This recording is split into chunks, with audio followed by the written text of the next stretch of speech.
শুক্রবার ছুটির দিন থাকায় সকালবেলা ঘুম থেকে উঠে বাসায় খাওয়া-দাওয়া শেষ করে সুস্মিতাকে নিয়ে একটা জায়গায় গেলাম। তাকে একটা ইংলিশ কোর্সে ভর্তি করাবো এইজন্য। তো যাই হোক তাদের আজকে এখানে একটা ফ্রি সেমিনার ছিল, সেখানে ওকে নিয়ে গেলাম। সাথে অন্যান্য বাচ্চারাও ছিল। যেটুকু সময় ছিল ও ভালোই মজা করলো। তারপর সেখান থেকে আমরা বের হয়ে মিরপুর ১ এ চলে আসলাম। এখন এখান থেকে ধানমন্ডিতে যাব। ওরা ২ জনে বায়না করতেছিল যে তারা গাড়িতে যাবে না। একজন তো গাড়িতে উঠে একটু মন খারাপ, আরেকজন কিছুক্ষণ পরেই ঘুমিয়ে পড়ল। গাড়ি থেকে নেমে আমরা এখন চলে আসলাম ধানমন্ডিতে যে স্টার কাবাব আছে সেখানে। সেখানে দুপুরের খাবার-দাবার শেষ করে তারপর এইখানে যে মেলা আছে পিঠা উৎসব, সেই মেলাতে ওদেরকে নিয়ে যাব। ওরা আগে কিছু সময় নিজের হাতে খাওয়ার পর তারপর বাকি যেটা সবসময় আমার করা লাগে, আমাকে একটু নিজের হাতে খাইয়ে দেওয়া লাগে। তারপরে এখান থেকে আমরা রিক্সা নিয়ে এখন ধানমন্ডি লেকের ওইদিকে চলে যাচ্ছি, রবীন্দ্র সরোবরের এখানে।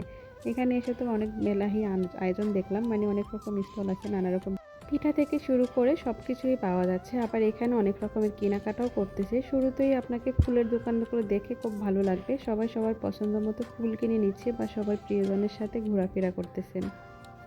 স্টলগুলোতে নানা রকম পিঠা, সাথে আপনি এখানে আবার রুটি পাবেন, আবার মাংসটাও ছিল হাঁসের মাংস, হাঁসের আবার কালাভুনা, ফুচকা থেকে শুরু করে সব কিছুই ছিল। তো আমরা যেহেতু দুপুরে বাইরে খাবার দাবার খেয়ে গেলাম, আমাদের আর ওইখানে তেমন কিছু খেতে ইচ্ছা করে নাই।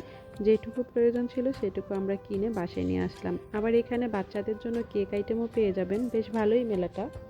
আবার সবাই তাদের টুকিটাকি কিছু কসমেটিকের প্রয়োজন হলে যে যার যার ইচ্ছা মতো এখানে কসমেটিকও কিনে নিচ্ছে। যে জিনিসটা সবচাইতে বেশি ভালো লাগলো সেটা হলো সবার হাতে হাতে একটা করে ফুল দেখা যাচ্ছে। আবার সবাই অনেক সুন্দর করে সাজুগুজু করে এখানে আসলে ঘুরতে।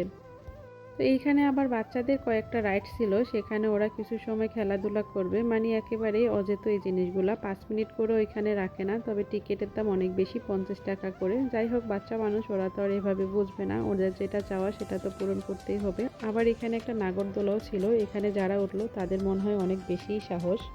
বরাবরই আমি এই জিনিসটাকে অনেক বেশি ভয় পাই, কখনো উঠি নাই, তবে আমার দেখলেই অনেকটা ভয় লাগে। তো এদিকে চলে আসলাম সুস্মিতাকে একটা মাথায় ফুলের বেল্ট কিনে দেওয়ার জন্য, তবে ওর ইচ্ছা ছিল না তেমন একটা, তো তাই আর ওকে জোর করে কিনে দিলাম না। ওর ইচ্ছা ছিল যে একটা ফুল কিনবে, তো ভাবলাম যে একটা ওকে ফুলে কিনে দিই, ওর যেটা ইচ্ছা সেটাই ওর পূরণ করি। কখনো আমাদের 14ই ফেব্রুয়ারি বা অন্য কোনো দিন এভাবে ঘুরতে যাওয়া হয় না, তবে এইবার যেহেতু বাসায় ছিলাম, সবাই শুক্রবারও ছিল, তো ভাবলাম যে ওদেরকে নিয়ে একটু বাইরে থেকে ঘুরে আসি, এতে করে ওদেরও ভালো লাগবে আমাদেরও ভালো লাগবে। তো আমরা দুপুরবেলা যাওয়াতে তত বেশি ভিড় ছিল না, আস্তে আস্তে যখন বিকাল হচ্ছে তখন লোকজন আসা শুরু করলো, সবাই সবার মতো করে ঘোরাফেরা করতেছিল। তো ভাবলাম যে বেশি সময় না থেকে, বেশি গ্যাদারিং হলে আমার কাছে ভালো লাগে না, তাড়াতাড়ি করে ওদেরকে নিয়ে বাসায় ফিরে যাব। তো ফিরার আগে ফিরতে সময় ও সুস্মিতাকে তার পছন্দের ফুল নিয়ে দিলাম, আর আমিও আমার নিজের হাতের জন্য একটা গাঁদা ফুলের মালা নিয়ে নিলাম। তো মা মেয়ে দুজনে ফুল কিনে আজকের মতো বাসায় চলে যাব। সবাই সবার মতো করে সবার সাথে ঘোরাফেরা করতেছে। সবার জন্য প্রতিটা দিন এরকমই ভালো যায়, আবার সবাই যেন ভালো থাকতে পারে সেটাই চাওয়া। আমাদের তো একটা দিন অনেক দিন পরে অনেক ভালো কাটলো বাইরে ঘুরতে যেয়ে। কার কীভাবে কাটলো সেটা অবশ্যই জানাবেন।